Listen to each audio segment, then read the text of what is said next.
Okay, let's give this a shot. So we're just testing for this Walmart thing.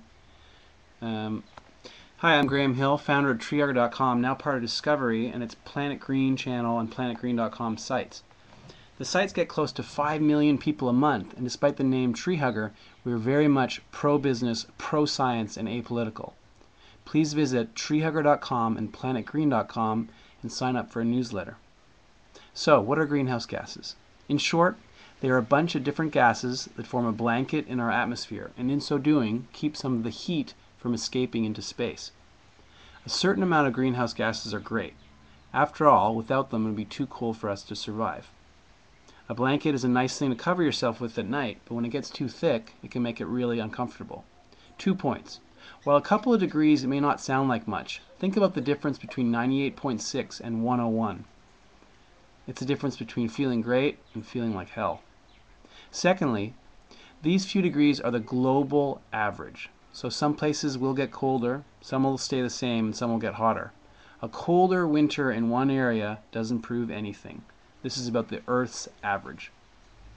The problem we are facing is due to the way we've been living over the past couple of hundred years. We've been quickly adding significant amounts of greenhouse gases, and this has set the stage for quickly rising seas, droughts, floods, tornadoes, and other crazy weather. In short, a situation that will significantly disrupt where we live, the pests and diseases we have to deal with, and most importantly, the food system that feeds us. The extra blanket is throwing off the delicate balance that has allowed our species to prosper over the past 100,000 years or so. Here's a short video that I found that helps visualize these gases. I play the video. That video was focused on energy use, which is very important. What is also relevant is that every single product that Walmart creates also creates emissions in the process of gathering the raw materials, the making of the product, the transportation, and even its recycling or disposal. This is called embodied energy, and we'll talk more about that in a moment.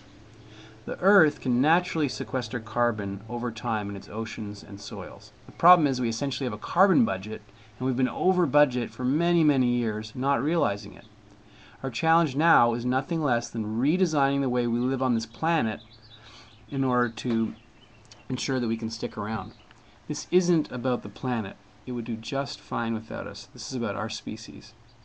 So everything that you guys sell emits various gases during its creation and over its lifetime. Carbon dioxide, methane, nitrous oxide, and other gases.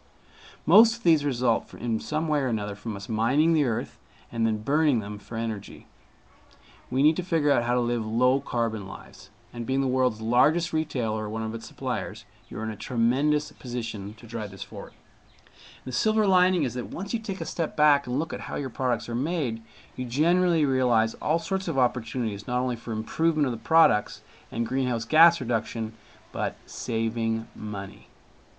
Climate change is primarily an energy problem, as that's where the majority of these emissions come from. We get most of our energy from fossil fuels, coal, oil, and gas. So if we want to help limit climate change, focusing on reducing energy use and using renewable energy are powerful ways to do so. In terms of products, most of the energy comes from two parts. First of all, the stuff that happens before the products get to you, also called the embodied energy. Secondly, the energy used while you are using them. Some products use more energy in their creation, some in their use, and some are equal. To create products with less embodied energy, you want to choose materials created with lower embodied energy materials. You want to use less materials overall. After all, something that is made with half the materials has half the footprint. You want to use less energy in their production through efficient machines and processing. You want to package them smartly, and you want to transport them as less as possible. Now, a lot of this can feel complicated, but there's some tools out there to make this easier. To get an understanding of the rough numbers behind any product, all you need is a scale and some elbow grease. Wattzon.com, that's WATTZON.com, has a great tool for this. Basically, you weigh or estimate the weight of the individual parts of the product and input them into the site. It multiplies each part by the amount of energy per weight, and with answering a few questions such as location of manufacturer, it kicks out a result. you'll find that different materials have vastly different embodied energy. For example, wood is 10 megajoules per kilogram, while plastic is 10 times as much at about 100 megajoule per kilogram. Aluminum, twice that at 200, close to 200. And electronics are 500 times that of wood at about 50,000 megajoules per kilogram. So it literally goes from 10 for wood to 50,000 megajoules for electronics. So it's pretty simple. You weigh or estimate the parts, multiply them by their factors, and add them together. It makes intuitive sense. You want to build products with lesser material, you want to choose lower embodied energy materials, and you want to try not to transport them all over the place. Energy efficiency also critical. So you want to take a step back and think about how the user uses them. Do they need to use the amount that they do? For example, toothpaste or dish detergent. Maybe different packaging could encourage them to use less, or could you concentrate the product? You also want to consider the default settings carefully, as typically these rarely get changed. This could be the size of the paper towel, could be the standby power that is used for an appliance, or the portion size. Think about sort of the default of how these things are used and try to set those as low as you can. So to summarize, climate change is essentially an energy problem. The way we make and use things throws off greenhouse gases, so we want to lower our energy use and move towards renewable energy. In terms of products, this is composed of embodied energy and the energy used during the product's life. If you can reduce the embodied energy and the energy used during the lifetime of your products, you'll be cutting your and your customers' costs, leading to competitive advantage and important steps towards a world in line with our carbon budget.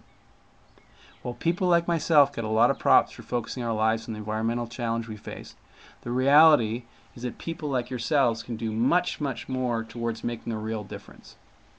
I was recently told that the Patagonia chief, Yvon Chouinard, despite a lifetime dedicated to this area, suggests that his talk to you was the most important thing that he's done yet.